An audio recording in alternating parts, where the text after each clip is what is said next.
ঈদ সালামি হিসেবে কারা কারা বই উপহার পেতে চান জিজ্ঞেস করেছিলাম গতকালকে। আজকে বলবো কিভাবে সত্যি সত্যি আপনারা ঈদ সালামি হিসেবে একটা বই পেতে পারেন।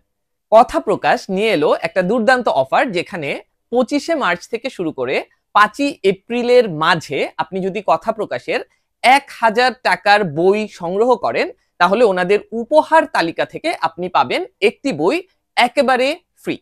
উপহার তালিকায় 50 জন আলাদা আলাদা লেখকের লেখা 50টি ভিন্ন ধরনের বই আছে, এবং সেখান থেকে আপনি বই পছন্দ মতো চুজ করে নিতে পারবেন। সেখানে আপনি পাবেন পরিবারের সবার জন্য বিভিন্ন ধরনের বই। সো দেরি না করে আমার মনে হয় আপনি এখনই লিস্ট করে ফেলতে পারেন যে কোন বইগুলি আপনারা সংগ্রহ করবেন এবং কোন বইটি উপহার তালিকা থেকে উপহার হিসেবে নেবেন। কমেন্টে ডেফিনেটলি জানিয়েন। আর আমি আপনাদের সাজেশনের জন্য কথা প্রকাশের বেশ কিছু বই জাস্ট একটু দেখাচ্ছি, যেগুলো আমার কাছে আসলে সংগ্রহে আছে।